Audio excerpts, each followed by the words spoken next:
Hello students, welcome to unique classes of right way.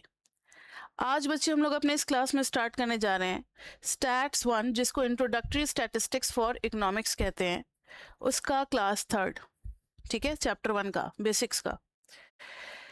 Chapter 1 में जो devour में topics है ना, वो उतना सफिशिएंट नहीं है, बहुत कम में काम चला लिया है, लेकिन हमें ज़रूरत पड़ती है और भी टॉपिक्स की आगे के चैप्टर में। ये बार बार अभी कुछ क्लासेस में मुझे बोलना पड़ेगा, क्योंकि नए बच्चे कभी भी किसी भी क्लास से पढ़ लेते हैं, इसलिए हम लोगों ने बेसिक्स के कुछ टॉपिक्स डिज़ाइन किए हुए हैं।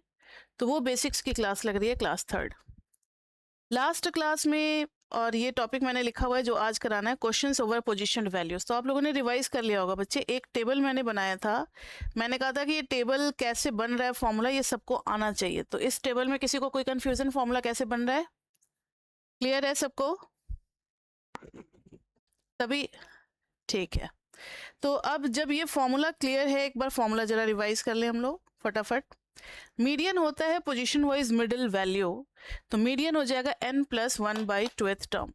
इंडिविजुअल और डिस्क्रीट में मैंने कहा था कि ज़्यादातर जो है डिस्क्रीट में भी फ़र्क नहीं पड़ता मोस्ट ऑफ द केसेस में, क्योंकि आसपास की वैल्यूज़ जो है ना वो रिपीटेड होती है, फ्रीक्वेंसी ज़्यादा ही होता है डिस्क्रीट में, इसलिए एक ही फॉर्मूला लर्न करना, ज़्यादा कन्फ्यूजन ना हो।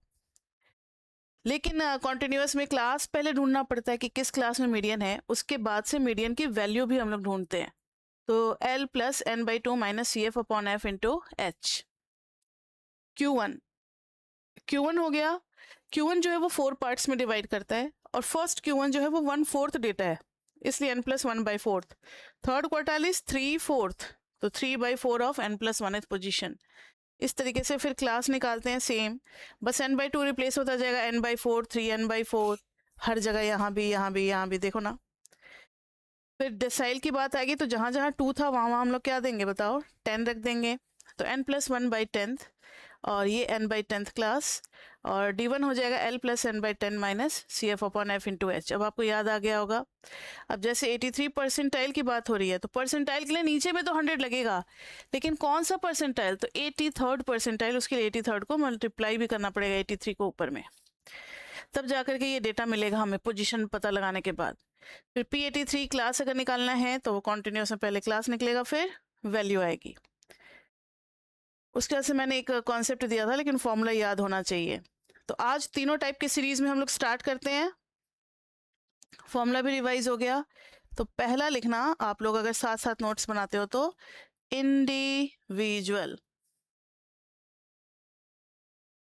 इंडिविजुअल में कैसे निकालेंगे पोजीशन वैल्यूज।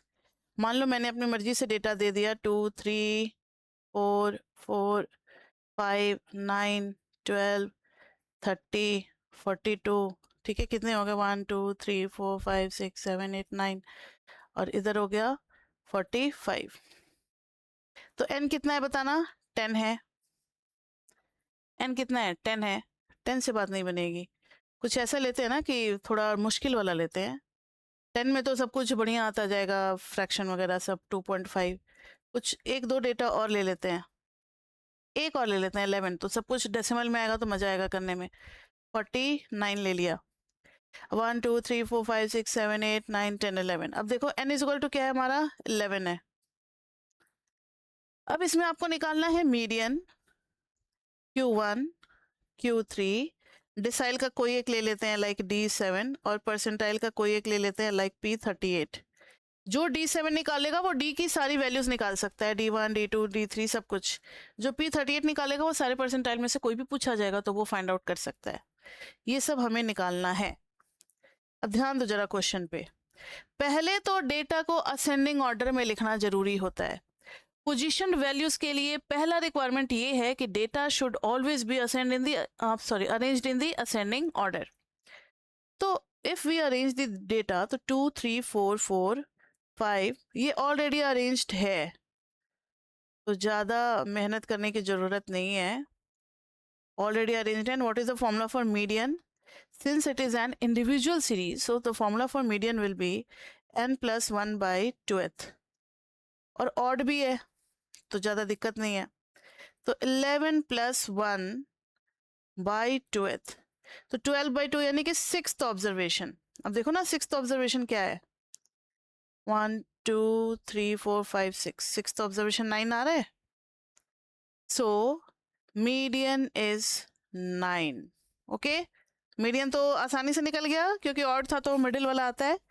अब क्वार्टाइल डिसाइल्स परसेंटाइल्स की बात हो रही है। मीडियन में किसी को कोई डाउट? अब ध्यान दो, क्वार्टाइल निकालेंगे तो क्वार्टाइल हो जाएगा n+1/4 पोजीशन, यानी n+1 यानी 11+1/4 पोजीशन। कितना आ गया? 12/4 यानी 3th पोजीशन। ये भी आसानी से ही निकल गया बच्चे। थर्ड यानी कि ये आ गया क्वार्टाइल इज इक्वल टू 4। कोई बात नहीं, कोई दूसरा तो आएगा ना जिसमें फ्रैक्शन आएगा। Q3 निकालना है तो ये आ जाएगा 3। समझ में आ रहा है या बहुत फास्ट हो रहा है? तो 3 इंटू 11+1/4 तो ये हो गया 12। 12/4 3 3 3 जा 9th डेटा, 9th ऑब्जर्वेशन। 1 2 3 4 5 6 7 8 9। तो this is your quartile, third quartile. यहां तक में किसी को कोई डाउट? ठीक है, अब थर्ड क्वार्टाइल के बाद D7 बोल रहे हैं। तो D7 का फॉर्मूला हो जाता है 7 इंटू n+1 क्या नीचे रखेंगे बताओ? डिसाइल है, नीचे 10 रखेंगे। तो अब देखो ना, 7/10 इंटू 11+1 1th यानी कि हो गया 12। और 12 7 जा कितना होता है? 84। 84/10 ये दैट मीन्स 8.4। यही हम फ्रैक्शन ढूंढ रहे थे। अब 8.4 कैसे ढूंढा जाए, ध्यान से सुनना। तो जब ऐसा फ्रैक्शन किसी में भी आ सकता है, क्वार्टाइल में भी आ सकता है, कहीं भी आ सकता है, तो फ्रैक्शन वाले पोजीशन को कैसे ढूंढा जाता है? तो यहाँ पर नोट अब D7 के अंदर में बता रहे हैं, जैसे 8.4th टर्म अगर ढूंढना है तो 8th टर्म प्लस ये इंटीग्रल पार्ट कहते हैं। 8.4 में दो पार्ट छुपे हुए हैं। 8 is your integral part and 4 is your decimal part. तो 8th term plus decimal part into next वाला में से करंट वाले को माइनस कर देना है। फॉर्मूला कैसे बन रहा है अगर ये समझना चाहते हो तो बता देते हैं। 8th पोजीशन पे क्या है जरा बताना। 8th पोजीशन पे और 9th पोजीशन पे क्या है? 9th पोजीशन पे क्या था? 42 था शायद। और 8th पोजीशन पे क्या था? 8th पोजीशन पे था 42 के पहले 30। ध्यान से सुनो, अब मुझे 8.4th डेटा निकालना है तो 0.4 चाहिए ना, तो बीच वाले को हम लोग 10 पार्ट्स में डिवाइड कर देंगे। 1 2 3 4 5 6 7 8 9 और ये लास्ट वाला तो 10 हो जाता है। अब इनके बीच में गैप कितना है? 12 है। तो आपने बचपन में यूनिटरी मेथड पढ़ा होगा मैथमेटिक्स में कि अगर 10 यूनिट्स जो हमने डिवाइड किया है लेंथ, 10 यूनिट्स का मतलब अगर 12 है, 12 डिफरेंस है, 10 यूनिट्स का मतलब अगर 12 डिफरेंस है तो 4 यूनिट का मतलब क्या हो गया? 8.4 यानी 8.1 2 3 4 यहाँ पर होगा ना 8.4 पोजीशन। तो 4 यूनिट का मतलब हो जाएगा 12/10 इंटू 4। समझ में आ रही है बात? तो इसको जब निकालेंगे तो 12 4 जा 48, 4.8 आ जाएगा। तो 4 यूनिट्स का मतलब हो जाएगा 4.8 और यहाँ पर है 30। तो 30 से आगे बढ़ेंगे तो यहाँ तक पहुँच करके ये हो जाएगा 34.8। समझ में आ रही है बात? तो इस तरीके से पॉइंट ऑफ डिवीजन करके यूनिटरी मेथड से फॉर्मूला बना है। तो आप जरा गौर से देखो, तो आपने 0.4 को मल्टीप्लाई कर दिया किसके साथ? 12 के साथ। और यहाँ भी कुछ ऐसा ही होने वाला है। What is your 8th term? ये तो फॉर्मूला लिखने का तरीका है। 8th टर्म इज 30 लिख दिया मैंने, और plus 0.4 into 9th term is 42 और माइनस 30। तो 42 में से 30 माइनस करेंगे 12 और 0.4 का मतलब 4/10। सेम चीज नहीं आ गया ये? तो ये आ गया 30 प्लस 4.8 दैट इज 34.8। ये यूनिटरी मेथड वाली टेक्निक आपको समझ में आई? आपको यूनिटरी मेथड से पेपर में नहीं करना है, आपको डायरेक्ट ये वाला अप्लाई कर देना है लॉजिक कि decimal part into next minus previous. लेकिन नेक्स्ट में से प्रीवियस को क्यों माइनस करते हैं? क्योंकि उन्हीं के बीच में हम लोग इक्विवेलेंट गैप ढूंढ रहे हैं कि अगर 10 गैप्स में डिवाइड करते हैं तो 4th गैप पे कितना फिगर आएगा। समझ में आ रही है बात? ये किसको किसको नहीं समझ में आया? एनीवन? चलो इसमें जवाब नहीं आ रहा है तो किसको किसको समझ में आया? नहीं आ रहा है। अच्छा ठीक है, ध्यान से सुनो, फिर से बता रहे हैं।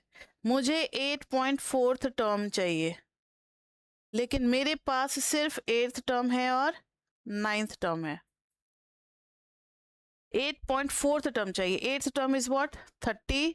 9th term is what? 42। अब 0.4 है तो इसके लिए ना हम लोग 8.4 जाएंगे। अगर बिल्कुल मिडिल में चले जाते, अगर हम 30 प्लस 42/2 कर देते तो ये कौन सा पोजीशन हो जाता? 8.5th टर्म हो जाता। समझ में आ रही है बात? 8.5th निकालना होगा तो 8 प्लस 9/2 कर देंगे, दोनों के मिडिल का है। लेकिन 8.4 is not the middle part. 8.4 इससे पहले कहीं आएगा। तो ऐसा हो रहा है कि हम लोग इसको 10 पार्ट्स में डिवीजन में डिवाइड कर दे रहे हैं, लाइक 8.1th टर्म, 8.2, 8.3, 8.4, फिर ये आएगा 8.5। समझ में? 8.6, 8.7, 8.8, 8.9 और फिर 9th। ऐसे हम लोग एक इमेजिनरी डिवीजन बना लेते हैं बीच में, 10 डिवीजन। 10 डिवीजन में वैल्यू कितना चेंज हो रहा है? 30 से 42 हो जा रहा है। तो 4 डिवीजन में वैल्यू कहां तक चेंज होगा? तो देखो 30 से 42 हुआ है, यानी 12 की वैल्यू चेंज हुई है। तो एक डिवीजन में कितना होगा? 1.2, यानी ये हो जाएगा 31.2। अब फिर 1.2 ऐड करोगे, क्योंकि 12 को मैंने 10 डिवीजन से कर दिया, तो 1 डिवीजन का मतलब 1.2 है। नेक्स्ट कितना आ जाएगा बताओ? 32.4। नेक्स्ट कितना आ जाएगा? 1.2 ऐड करेंगे तो 33.6। समझ में आ रही है बात? फिर नेक्स्ट कितना आ जाएगा? 1.2 ऐड करेंगे तो 34.8। तो वही तो वैल्यू में निकालना है। तो हम लोग इसको ऐसा एज्यूम कर लेते हैं कि हर जगह इक्वली डिस्ट्रीब्यूटेड है। 30 से 42 तक जाने के बीच में ये हर सेक्शन में इतना इतना इंक्रीज करके लास्ट में ये 42 बना होगा। समझ में आ गई बात? हाँ, तो अब इसको कैसे निकालते हैं? तो 10 डिवीजन इज इक्वल टू बोलते हैं, 10 डिवीजन के बराबर में 12 चेंज आ रहा है, 12 वैल्यूज है। 30 से 42 हुआ है, तो 1 डिवीजन का मतलब कितना चेंज होगा? 1 डिवीजन का मतलब होगा 12/10, यानी कि 1.2 वैल्यू चेंज होगी। इसलिए हर एक डिवीजन पे 1.2 वैल्यू चेंज करे, लेकिन हमें तो 8.4 तो चाहिए। 8.4 का मतलब है 8th तो रहेगा ही, और 4th डिवीजन चाहिए गैप वाले का। 8th टर्म क्या है हमारे पास? 30 है, और 4th डिवीजन कितना हो जाएगा? अगर 1 डिवीजन 1.2 है तो 4 डिवीजन का मतलब 4 इंटू 1.2 हो जाएगा, तो कितना हो जाएगा? 34.8। क्लियर? तो इसका फॉर्मूला तैयार कर दिया गया है। आपको यूनिटरी मेथड बस आइडिया ले लेना है, लेकिन फॉर्मूला हम लोग डायरेक्ट लगाते हैं। फॉर्मूला याद हो गया? Integral part plus decimal into next minus that value. Okay, आ रही है बात सबको समझ में? अब चलो P38 निकालते हैं। अगर कुछ रह गया तो इसमें समझ में आ जाएगा। P38 के लिए 38 क्या फॉर्मूला हो जाएगा? n+1 अपॉन क्या करेंगे? 50। क्या करेंगे? n+1 के नीचे में क्या डालेंगे? 100 डालेंगे। आप लोग कंफ्यूज क्यों हो जाते हो कि मैम ने 50 बोला, जरूर कोई बात होगी, सोचने लगते हो। 38, वही तो मुझे देखना था कि कितना डिले कर रहे हो आप लोग आंसर देने में। 38 इंटू n+1/100। आपका ना कोई कॉम्पिटिटिव एग्जाम नहीं है कि आपको नेगेटिव मार्क्स मिलेंगे या आपको बहुत ज़्यादा कंफ्यूज किया जाएगा, ऐसा नहीं है। आपका एकेडमिक एग्जाम हो रहा है। एकेडमिक एग्जाम में सबको मौका दिया जाता है। इसमें कोई मुझे सेलेक्ट थोड़ी करना है कि इतने ही बच्चों को पास करना है। अगर 100% बच्चे पास कर जाए तो कर जाए, डीयू का क्या जाता है, सबको दे देगी सर्टिफिकेट। ऐसे एग्जाम को एकेडमिक एग्जाम कहते हैं। तो academic exam it's not competitive. Academic exam में इतना ज़्यादा नहीं आपको कंफ्यूज करेगा, लेवल जरूर हार्ड कर देगा, ज़्यादा आपको राइटिंग करना होगा, डीप कॉन्सेप्ट जरूर होगा, लेकिन ज़्यादा बहुत ज़्यादा कंफ्यूज नहीं करेंगे वो आपको। ठीक है? तो जो आपने पढ़ा है उस पर थोड़ा सा कॉन्फिडेंस रखना है कि हाँ मैंने सही पढ़ा है, और अटेम्प्ट लेते जाना है, जो आएगा लास्ट में आएगा। 38 इंटू n+1/100 टर्म, तो 38 आ गया अपॉन 100 आ गया। n+1 कितना आ गया? 11 + 1 12। ये कितना हो रहा है जरा निकालो। कैलकुलेटर तो अलाउड है बच्चे, क्यों दिमाग पे जोर दे, तब तक माइंड रेस्ट भी कर रहा है। ये लो मैंने निकाल दिया। 38 इंटू 12 और 4.56। अब बताओ 4.56 टर्म चाहिए मुझे। तो क्या फॉर्मूला बनेगा? फोर्थ टर्म प्लस, बोलो क्या लिखना चाहिए मुझे?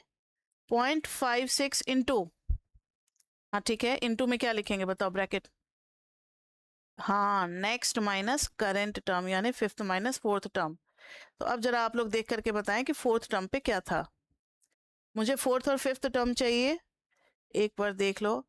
1 2 3 4, फोर्थ भी 4 है और फिफ्थ भी, चलो बहुत बढ़िया है, लक हमारा अच्छा है, 4 5 ज़्यादा याद नहीं करना पड़ेगा, 4 और 5 ही है। तो fourth term is 4, 0.5 into 5 minus, sorry 0.56 था, 5 माइनस 4, तो दिस इज 4 प्लस 0.56 इंटू 1, तो ये आ गया 4.56 ही आ गया, ठीक है, ओके। तो ये था हमारा इंडिविजुअल में। डिस्क्रीट में तो आपको पता ही है, बस वही क्लास में ढूंढ लेना है और आ जाएगी वैल्यू। लाइक डिस्क्रीट में एक्स और एफ दिया रहेगा, मान लो दिया हुआ है 2 3 5 और 9, एफ दिया हुआ है 10 11 9 12। तो कोई भी पोजीशन वैल्यूज आपको निकालना होगा तो आपको जरूरत पड़ती है सीएफ की। डिस्क्रीट में क्या करते हैं हम लोग? सीएफ निकालते हैं। चाहे आपको मीडियन चाहिए, क्वार्टाइल चाहिए, डिसाइल्स चाहिए, परसेंटाइज चाहिए, सीएफ तो निकालना ही पड़ेगा। तो सीएफ निकाल रहे हैं 10, 10 प्लस 11 कितना हो जाएगा, जल्दी बताते चलो, 21 और 9 30 और यहाँ पर आ गया 42। अब वही अगर मीडियन चाहिए तो मीडियन के लिए मैंने आपको बताया था n+1/2 कर देते हैं। भले ही 42 आया लेकिन इससे ज़्यादा फर्क नहीं पड़ने वाला है। अभी देख लो कैसे, n+1/2, 42 + 1 यानी कि 43/2, 43 मतलब कितना हो गया, 21.5 टर्म।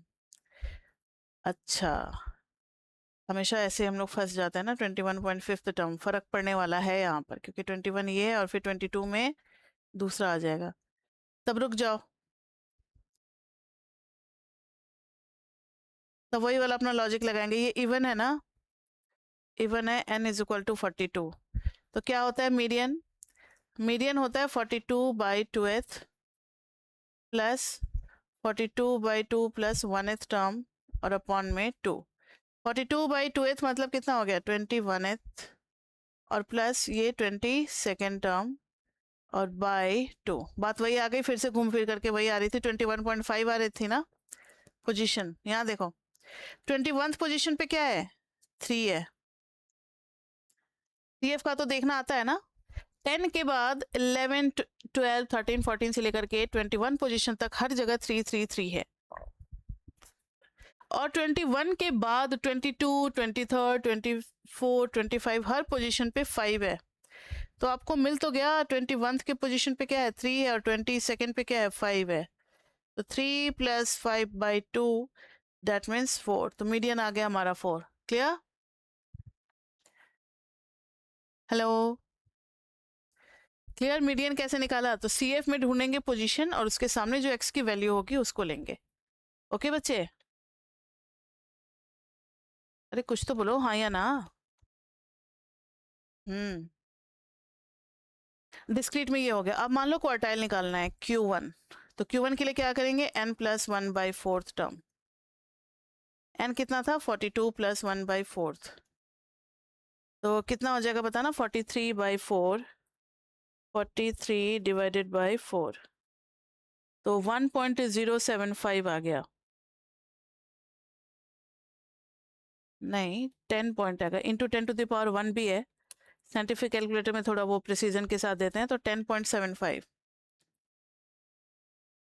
अब देखो, तो ये आ गया 10.75, तो फिर वही कर दोगे 10th term plus 0.75 into 11th term और minus 10th term. 10th term कितना है बताना, 2। 10th टर्म कितना है, 2। 0.75 into 11th term is what, 10 के बाद तो 11 से लेकर के 21 पोजीशन तक हर जगह 3 है, 3 माइनस 2, तो ये आ गया 2 + 0.75 इंटू 1, तो ये आ गया 2.75। This is your value. समझ में आ रही है बात? तो जरा आप लोग सभी कोई इस क्वेश्चन में Q3 निकालें, D7 और P38, ये तीनों आप लोगों को निकालना है। 2-3 मिनट का समय देना है, आप लोग निकालें, ठीक है? देखना देखते हैं एक बार Q3 का पोजीशन क्या आएगा, 3 इंटू एन प्लस 1/4 टर्म।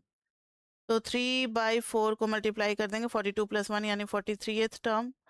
तो देखते हैं जरा, 3 इंटू 43 आ रहा है, ठीक है, इसको डिवाइड कर दिया 4 से, ये आ रहा है 3.22 इंटू 32.25, यही टर्म बोल रहे हो ना? हाँ, तो अब निकाल लो 32.25 टर्म को कैसे निकालोगे? तो पहले, अच्छा हम नहीं लिख रहे हैं, आप लोग करो, बताना क्या लिखेंगे। 32th टर्म और प्लस, ठीक है, हाँ मतलब 33th माइनस 32th पोजीशन, ठीक है ठीक है, निकालो इसको। तो जब पता ही है तो साथ में निकाल ले, 32th term plus 0.25 into 33th term minus 32th term. तो देखो जरा, 32th टर्म क्या है, मुझे 32th और 33th चाहिए। तो यहाँ देखो 30 के बाद 31 से लेकर के 42 पोजीशन तक हर जगह 9 है। तो वही हम कह रहे थे कि जब ज्यादातर केसेस में डिफर नहीं करता तो ये भी 9 ये भी 9, तो जीरो नहीं हो जाएगा। 9 प्लस 0.25, ये भी 9 है ये भी 9 है, तो ये आ गया 9 प्लस 0.25 इंटू 0, ये आ गया 9, ठीक है। अब Q3 के बाद आपको निकालना है D7। तो D7 के लिए आप करोगे 7 into N plus 1/10th term. तो D7 के लिए आ जाएगा 7/10 इंटू एन प्लस 1 यानी कि 43, 42 + 1 करेंगे, तो इसको 43 को 7 से मल्टीप्लाई कर दो और 10 से डिवाइड कर दो। 43 इंटू 7 और डिवाइड कर दो 10 से, ये आ गया 30.1, 30.1th टर्म। तो ये हो जाएगा 30th term plus 0.1 into 31th term minus 30th term. तो देखो, तो इस क्वेश्चन में 30th टर्म और 31st टर्म कौन कौन से हैं? चलो यहाँ पे तो चेंज हो रहा है, 30th पे 5 है और 31st पे 9 हो गया, मतलब वैल्यू तो बदल गई। 30 और 31 अलग अलग है, 5 और 9। तो यहाँ पर हम लोग 5 डाल देंगे, यहाँ पर आ गया 9 माइनस 5, तो दिस इज 5 प्लस 0.1 इंटू 4, तो ये आ गया 5.4। ओके, अब सुनो, P38 को अभी नहीं करना है, P38 आपका होमवर्क हो गया। P38 आपका होमवर्क हो गया। होमवर्क में कुछ क्वेश्चन देंगे, क्योंकि आप जब रिवाइज कर रहे होगे, और हमेशा ना 2-3 कलर के पेन या हाइलाइटर वगैरह रखा करो। P38 होमवर्क लिख करके उसको हाईलाइट कर दो, मतलब आप जब दोबारा पढ़ोगे मेरे क्लास में आने से पहले, हमेशा जब भी कोई क्लास लगती है ना, शुरुआत में जो आपको 5-10 मिनट मिलता है ज्वाइन करने से पहले, 5-6 मिनट आपको रिवाइज करना है, ज्यादा नहीं, सिर्फ 5 मिनट, कि मैम ने लास्ट क्लास में क्या पढ़ाया था, ऐसे ऐसे पलट के देख लिया, अच्छा ये टॉपिक था ये टॉपिक था, कुछ ऐसे फॉर्मूला का बताया था, 10 मिनट ले लो, फॉर्मूला को भी समझने में लग जाएगा आपको, बस उतना ही देख करके बैठना है। तो तब आप जब बैठोगे तो उसके लिए P38 आप निकालना, समझ में आ गई बात, जब आप रिवाइज करोगे तो। अब हम लोग कॉन्टिन्यूअस कर रहे हैं, कॉन्टिन्यूअस में क्वेश्चन अभी कुछ भी बना देते हैं, like 10 to 20, 20 to 30, 30 to 40, 40 to 50। मान लो कि F में है 5, 12, 7 और 10। कोई भी पोजीशन वैल्यूज के लिए सबसे पहले तो हमें CF निकालना पड़ता है, ये तो सबको पता है ना। और यहाँ भी वही क्वेश्चन है हमारा, मीडियन Q1 Q3, यहाँ पर हमें निकालना है मीडियन Q1 Q3। बहुत हो गया, D7 अब कुछ और दे देते हैं, मतलब D4 दे देते हैं, और P में दे देते हैं 89, ये सब निकालना है। तो सबसे पहले हम लोग ना इसमें CF निकालते हैं। क्या निकालते हैं हम लोग, बताओ? CF।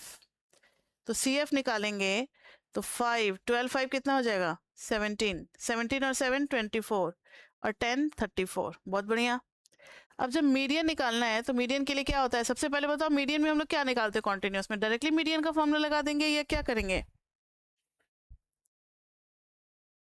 अब बच्चे देखो, थोड़ी थोड़ी क्लासेस हो गई हैं, ये हमारी 3rd क्लास है, अब आपकी रिस्पॉन्सिबिलिटी ज़्यादा बनती है। अब मैम जो है वो कोई मैजिक नहीं करने वाली, मैजिक आपको खुद अपने लिए करना है। मैम आपको बस हाथ पकड़ाती रहेगी, देखती रहेगी कि हाँ बच्चा कहाँ पे लुढ़क रहा है, कहाँ पे कर रहा है, वो बस आपको हेल्प करती रहेगी। अब खुद लेबर आपको खुद करना है। तो आप नहीं रिवाइज करके आओगे तो सब कुछ फिर बेकार हो जाएगा, आपकी भी मेहनत और मेरी भी मेहनत। तो प्रॉमिस करना है कि हर क्लास में आपको रिवाइज करके आना है। अब मैंने ये इसलिए पूछा क्योंकि मुझे अभी तक रिप्लाई नहीं आया कि कॉन्टिन्यूस में 2 स्टेप में निकलता है। पहले स्टेप में क्या करते हैं,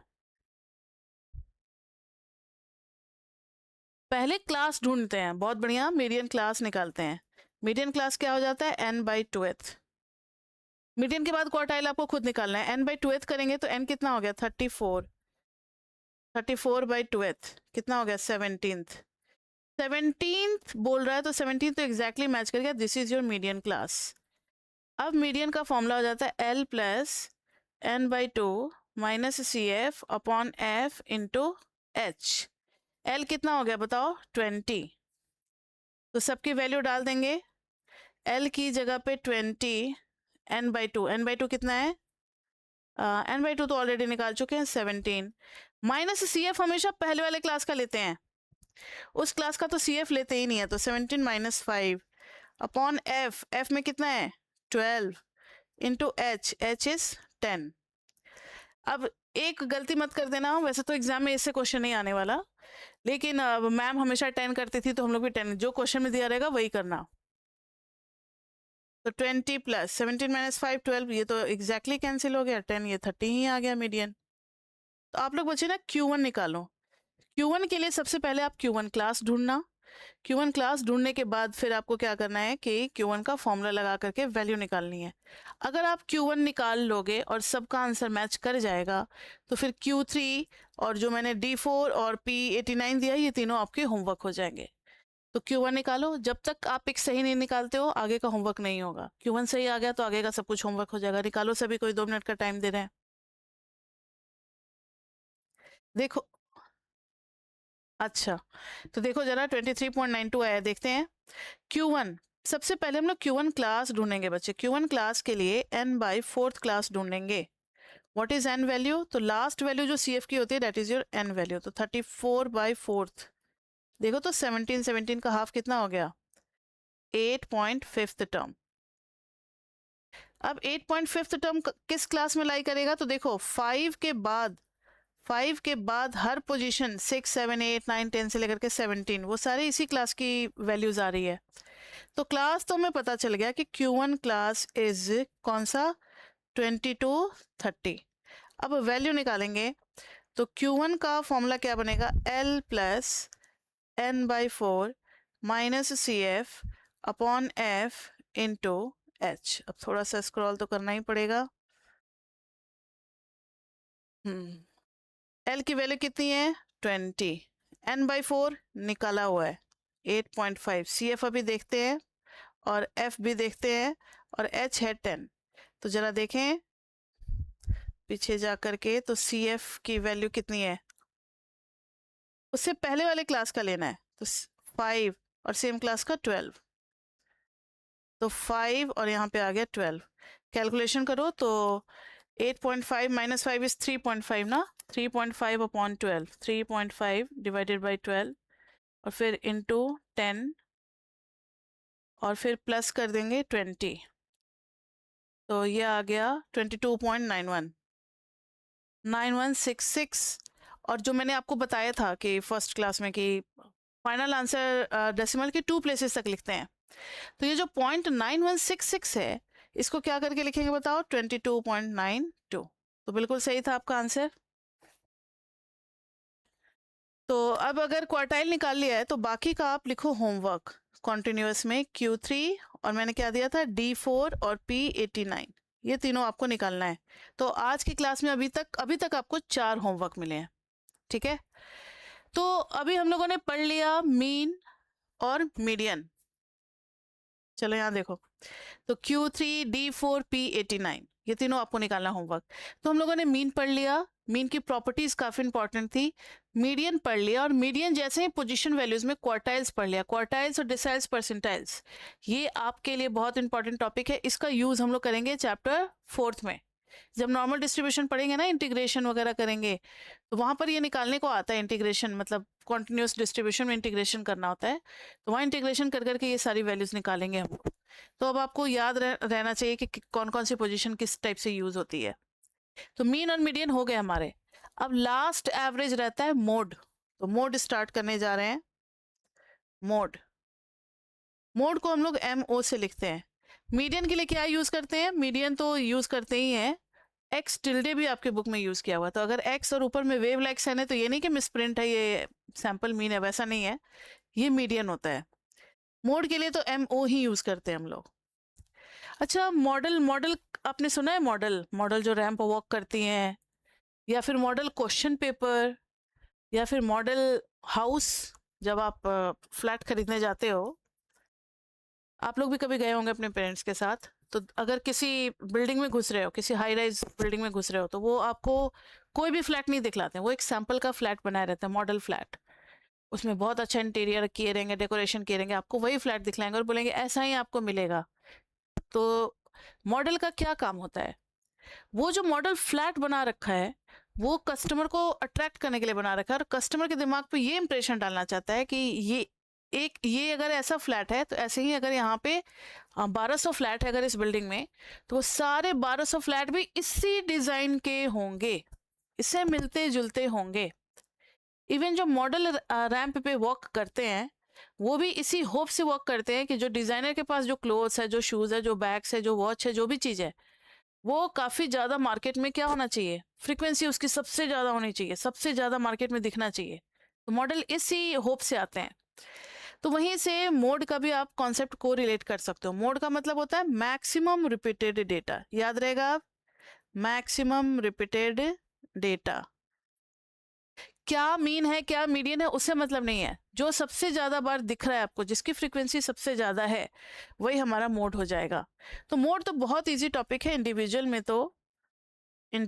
में स्टडी करना मोड को बहुत आसान है। इंडिविजुअल में मान लो एक्स दिया हुआ है 2 3 5 7 8 5 8 8 8 11। अब इसमें हमें ढूंढना है मोड। तो ध्यान से सुनो, अभी तो मैंने, हाँ ये तो बहुत छोटा था तो देख करके बता दिया, लेकिन क्वेश्चन कैसे किया जाता है, मेथड आपको समझना है। एक्स लिखते हैं और बगल में लिखते हैं टैली मार्क्स, जो बचपन में सबसे पहले जब स्टैट्स पढ़ाया जाता है ना, तो उसी क्लास में टैली मार्क्स पढ़ाया जाता है, टैली मार्क्स। तो और यहाँ पर उसको फिर अरेबिक न्यूमरल्स फ्रीक्वेंसी में बदलेंगे। टैली मार्क्स जो है वो अरेबिक नहीं है, जो हम लोग 1 2 3 जो लिखा हुआ है ना एक्स के सामने, वो अरेबिक न्यूमरल्स है, अरब में उसका हुआ था नंबर का, तो अरेबिक न्यूमरल्स हम लोग मैथ्स में यूज करते हैं। अब यहाँ देखो एक्स, तो एक न्यू एंट्री 2 डालेंगे जो सबसे पहला आया, और एक पेंसिल लेते हैं, 1 आ गया, इसको कट कर दो, डेट मीन्स इसको हमने कवर कर लिया। नेक्स्ट डेटा आ रहा है 3, ये अभी आपको समझा रहे इसलिए बहुत स्लो चल रहा है, लेकिन इसी एल्गोरिदम के साथ कंप्यूटर भी करता है, ठीक है, कंप्यूटर या कैलकुलेटर जो होते हैं वो भी यही एल्गोरिदम करते हैं। ये आपका प्रोग्रामिंग में भी यूज होगा अगर प्रोग्रामिंग आता है आगे। तो 3 देखना, 3 इज अ न्यू एंट्री, तो नया रो ले लेगा, नया स्पेस ले लेगा, 3 को कैंसिल करो, यहाँ पर 1 दे दो। 5, तो 5 भी एक न्यू एंट्री है, तो यहाँ पे 1 दे दो, इस 5 को कटिंग कर दो। 7 भी एक न्यू एंट्री है, 1 दे दो, इसको कटिंग कर दो। 8 भी एक न्यू एंट्री है, 1 दे दो, कटिंग कर दो। अब 5, नेक्स्ट 5 जो वो इससे मैच कर गया, तो यहाँ पे एक बढ़ जाएगा, ये गया। 8 यहाँ मैच कर गया, फिर 8 यहाँ मैच कर गया, फिर 8 यहाँ मैच कर गया, ठीक है। अब 11 1। तो फ्रीक्वेंसी जब करेंगे तो काउंट करेंगे कितने डंडे हैं, 1 1 2 1 4 1। मैक्सिमम फ्रीक्वेंसी किसकी आ गई, 8 की आ गई, तो मोड इज इक्वल टू 8। अब टैली मार्क्स में एक चीज आपको बताएंगे कि 5 कैसे लिखा जाता है, 1 2 3 4, और फिर कैसे कटिंग कर देते हैं, ये हो गया 5, याद है आपको। यानी अगर मुझे 13 लिखना है तो 5 5, ये हो गया 13, ऐसे लिखा जाता है। तो ये हो गया टैली मार्क्स और फ्रीक्वेंसी, और मोड निकल गया। था ना बहुत आसान। इंडिविजुअल से भी इजी डिस्क्रीट होता है, लो देख लो कैसे। डिस्क्रीट में एक्स और एफ हमें ऑलरेडी गिवन होता है, तो कोई हमें एफ बनाने की जरूरत नहीं। इंडिविजुअल में तो थोड़ी मेहनत भी करनी पड़ी, भाई टैली मार्क्स बनाए फिर एफ आया। डिस्क्रीट में तो एक्स और एफ ऑलरेडी दिया होता है, तो हमें कुछ नहीं करना, एफ में मैक्सिमम ढूंढना है और उसके सामने जो वैल्यू होगी that is your mode. So easy.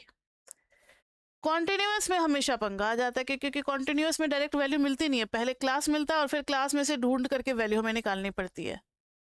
तो कॉन्टिन्यूस में हमेशा थोड़ा सा लेंथी फॉर्मूला बनता ही बनता है। कॉन्टिन्यूस में मान लो 10 to 20, किसी को याद है मोड का फॉर्मूला? 11th 12th में तो अभी पढ़ के आप आ रहे हो। मोड का फॉर्मूला किसी को याद है? देखते हैं कितना याद रहता है। एनीवन? नहीं पता? वाह, तब तो मजा आ गया। साइंस वाले मैथ्स में तो पढ़े ही रहते हैं कॉन्टिन्यूस मोड का। अच्छा, तो क्या था 12th में? स्टैट्स तो था ना? अच्छा, मैथ्स में स्टैट्स नहीं होता? आप सीबीएसई बोर्ड से ही हो? अच्छा, इस बात को हम चेक करेंगे क्योंकि अच्छा 12th में नहीं होता है स्टैट्स ना? हाँ हाँ, ठीक है ठीक है ठीक है, मुझे याद आ गया। हाँ ठीक है, स्टैट्स 12th में नहीं होता है, 11th में स्टैट्स होती है और 12th में प्रोबेबिलिटी में कन्वर्ट हो जाता है वही चीज़। ठीक है ठीक है। अब यहाँ देखो, अब मेरे टाइम में था दोनों में स्टैट्स, इसलिए मुझे याद आ रहा है। खैर मेरे टाइम में तो पार्ट बी पार्ट सी भी होते थे। चलो यहाँ देखो, अब फिर से शायद वही कर दिया है। अब क्लास है और फ्रीक्वेंसी है। जिन्होंने पढ़ा होगा, जो इसमें है कोई जो इकोनॉमिक्स बैकग्राउंड से आए हुए हो, 11th 12th में इकोनॉमिक्स थी? हाँ, तो आप लोगों ने पढ़ा होगा मोड का। अच्छा अच्छा, तो और 11th का टॉपिक पढ़ता ही कौन है, वो तो बोर्ड में आता नहीं है। चलो यहाँ दे, ये देखो ये अच्छा ये देखो, ये है maximum value, maximum frequency. Maximum frequency के पहले वाली फ्रीक्वेंसी एक इंपॉर्टेंट होती है और बाद वाली इंपॉर्टेंट होती है। अब सुनो, कहीं आप कंफ्यूज ना कर जाओ, इसलिए मुझे इस वैल्यू को बदलने दो। इसको मैंने 2 को हटा करके 7 कर दिया। ठीक है, मतलब मैक्सिमम 9 है तो उसके पहले का 3। तो आप लोगों ने इसको पढ़ा होगा F0, इसको पढ़ा होगा F1 और इसको पढ़ा होगा F2, जो जूनियर क्लास में पढ़ाते हैं। हम लोग क्या करते हैं कि डेल्टा 1 बोलते हैं मैक्सिमम माइनस प्रीवियस, उसको बोलते हैं डेल्टा 1। यानी यहाँ पर डेल्टा 1 आ गया, मैक्सिमम फ्रीक्वेंसी है 9 और उसके जस्ट पहले वाले क्लास की फ्रीक्वेंसी कितनी है? 3। भले ही वो कितने भी छोटी हो, जैसे उससे ऊपर 7 है, लेकिन 7 हमारे लिए इंपॉर्टेंट नहीं है, आसपास के एडजेसेंट वैल्यूज इंपॉर्टेंट है। तो 9 माइनस 3 करेंगे, ये आ गया 6, डेल्टा 1। डेल्टा 2 होता है हमेशा मैक्सिमम में से ही माइनस करेंगे तो नेक्स्ट वाली फ्रीक्वेंसी, यानी मैक्सिमम है 9 और नेक्स्ट है कितना? 8, तो ये हो गया 1। अब मॉडल क्लास तो यही होगा जिसमें मैक्सिमम फ्रीक्वेंसी होती है, that is your model class. Model class ढूंढने का तरीका है कि जिस भी क्लास की फ्रीक्वेंसी सबसे ज्यादा है, that is your model class. अब मॉडल क्लास आ गया तो मॉडल क्लास इज 32, 40 और डेल्टा 1 हमारा कितना आया था बताना? डेल्टा 2 तो दिख रहा है स्क्रीन पे 1। डेल्टा 1 कितना था? 9 माइनस 3 6 था। अब इसका फॉर्मूला हो जाता है मोड का, क्या होता है? मोड इज इक्वल टू, ध्यान से देखना, L plus delta 1 by delta 1 plus delta 2 into H. ये फॉर्मूला इजी लगता है बच्चों को, डेल्टा 1 बाई डेल्टा 2। आप F0 F1 F2 वाला भी अगर आपको याद हो तो आप वो वाला भी लगा सकते हो। वैसे हम लोग आपको रिकमेंड करेंगे डेल्टा 1 वाला ही यूज करो। Mode is equal to L क्या होता है? Lower value of the modal class, that means 30 plus delta 1 कितना है? 6। नीचे में कितना आ जाएगा? डेल्टा 1 प्लस डेल्टा 2, 6 प्लस 1 और h कितना आ गया? 10 आ गया। So this is 30 plus 6 by 7 into 10, ये कितना आ गया? 30 प्लस 60 बाई 7। तो अब इसको सॉल्व करके आप लिख दो वैल्यू जो भी आ रही है, दैट इज योर मोड। कितना आ रहा है? 60/7, 60 divided by 7 is equal to 8.57 ना, और इसमें ऐड कर देंगे तो 38.57। This is your mode. तो मोड ना मीडियन से थोड़ा सा इजी है, CF और F का पंगा नहीं है, डेल्टा 1 डेल्टा 2 निकाल लिया और फटाफट यूज कर लिया मोड में। तो यही था, इतना ही था मीन मीडियन मोड में, इतना ही था मीन मीडियन मोड में। सारे हमने देख लिए, इंडिविजुअल डिस्क्रीट कॉन्टिन्यूअस सारा कुछ देख लिया। अब देखो, एक और फॉर्मूला है जो कि इंपॉर्टेंट है, mode is equal to 3 median minus 2 mean. Mode is equal to क्या है? 3 मीडियन माइनस 2 मीन। इसको बोलते हैं empirical relationship, empirical relationship among mean, median and mode. तो कभी कभी दो वैल्यूज आपको गिवन होगी, तीसरा नहीं होगा, तो इसी फॉर्मूले का यूज करके थर्ड वन भी निकाल लेंगे हम लोग। फॉर्मूला याद रहेगा, mode is equal to 3 median minus 2 mean. अच्छा, सबका मैथमेटिकल बैकग्राउंड तो था ना, चाहे साइंस से थे, चाहे कॉमर्स से थे, चाहे आर्ट्स से थे, मैथ्स तो लिया होगा आपने। तो एक चीज हम आपको एक्स्ट्रा बताना चाहेंगे, ये एक्स्ट्रा है, मतलब नहीं भी समझ में आए तो ज्यादा दिक्कत नहीं है, extra just for brain sharping. आपने वो सेक्शन फॉर्मूला पढ़ा होगा पॉइंट ऑफ डिवीजन का, कोऑर्डिनेट ज्योमेट्री जो 11th में था, उसमें आप लोगों ने पढ़ा होगा। मैंने लिख दिया 3 median is equal to 2 mean, उधर जाएगा तो मोड प्लस हो जाएगा 2 मीन। अब median is equal to mode plus 2 mean upon है 3, 3 को ब्रेक कर दिया 1 प्लस 2 में। इसमें किसी को कोई दिक्कत? अब सेक्शन फॉर्मूला याद करो, अगर ये है आपका x1 y1 और ये है आपका x2 y2, और बीच में अगर कोई पॉइंट है p जिसने m इज टू n में डिवाइड किया हुआ रेशियो में, तो p पॉइंट का कोऑर्डिनेट कैसे निकलता है बताना? क्रॉस मल्टीप्लाई करते थे ना, m into x2 plus n into x1, याद आ रहा है सबको? m into x2 plus n into x1 by m plus n, ये पहला x कोऑर्डिनेट हो जाता था।